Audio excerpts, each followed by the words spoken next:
Here is a clear and detailed summary of Talking to Psychopaths. Chapter 2, in simple English, easy to understand and useful for YouTube or study. Blue Book Talking to Psychopaths, Chapter 2 Summary. Introduction. In Chapter 2, Christopher Berry moves deeper into the psychology of psychopaths. After introducing who psychopaths are in Chapter 1, this chapter focuses more on how they develop, their early warning signs, and how they behave before becoming serious criminals. The chapter begins to show that psychopaths are not created overnight. There are patterns in childhood, behavior, and personality that often appear long before violent crimes happen. Brain: are psychopaths born or made? One of the biggest questions discussed in this chapter is, are psychopaths born that way, or does life make them like this? Berry explains that experts are still debating this question, but most agree that psychopathy comes from a combination of biology and environment. 1. Biological factors. Some research shows that psychopaths may have different brain structure, lower emotional response, reduced fear reactions, problems in areas controlling empathy and impulse.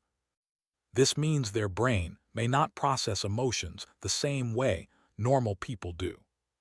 For example, a normal person feels fear or guilt after doing something wrong. A psychopath may feel nothing at all. 2. Childhood environment. The chapter explains that many violent psychopaths had abusive parents, neglect, violence at home, emotional coldness, trauma.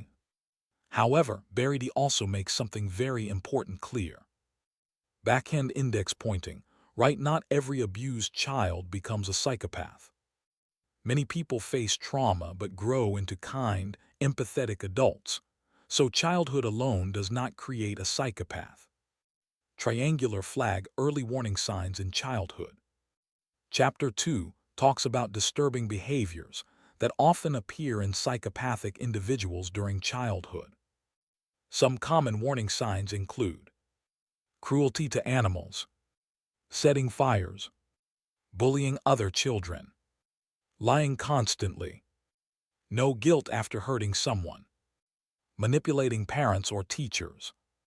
1 key point: these children may not feel bad when punished. They might even enjoy fooling adults. Berry explains that this emotional emptiness is more serious than simple, bad behavior. Neutral face: emotional detachment. The author highlights how psychopaths are emotionally different from a young age. They may fake emotions, pretend to cry, act sorry without meaning it, observe others to copy behavior. Psychopaths often learn how to behave normally by watching others. It's like acting in a movie. They perform emotions but don't experience them. Performing arts: the mask of sanity.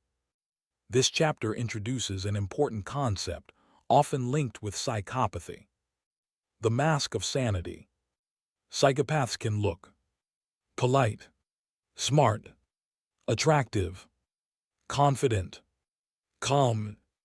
They may even be successful at school, good at public speaking, charming in social situations. But underneath that mask, they lack emotional depth. This makes them dangerous because people trust them easily. Speech balloon: interviews and observations. Berry shares insights from his experience talking to dangerous criminals. He describes how many psychopaths speak calmly about terrible crimes, show no regret, blame victims, enjoy attention. Sometimes they smile while describing violence. This emotional coldness shocks normal people because we expect criminals to feel guilt or shame. Psychopaths often don't. Direct hit: control and power. Chapter 2 explains that many psychopaths are motivated by power, dominance, control, excitement. They may feel bored easily and seek extreme experiences. Violence can become a way to Feel something. Prove superiority. Experience thrill. For them, victims are not people, they are objects. Test tube: can psychopaths be treated? This chapter briefly touches on treatment. Barry suggests that psychopathy is extremely difficult to treat. Traditional therapy often fails. Some psychopaths use therapy to become better manipulators.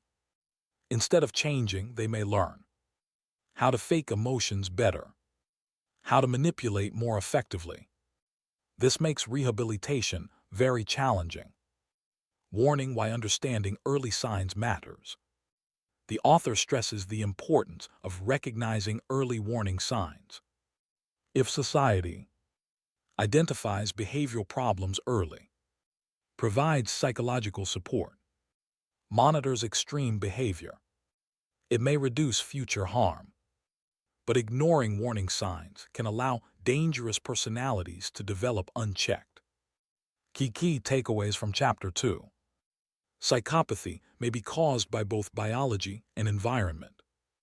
Early childhood warning signs are important. Psychopaths often fake emotions. They wear a mask of sanity. Many are motivated by control and power. Treatment is very difficult and rarely successful. Brain simple conclusion. Chapter 2 shows that psychopaths are not just violent criminals. They are emotionally different individuals who often display signs long before they commit serious crimes. Understanding these signs can help psychologists, law enforcement, parents, society. Psychopathy is complex, dangerous, and difficult to treat, which is why studying it is so important.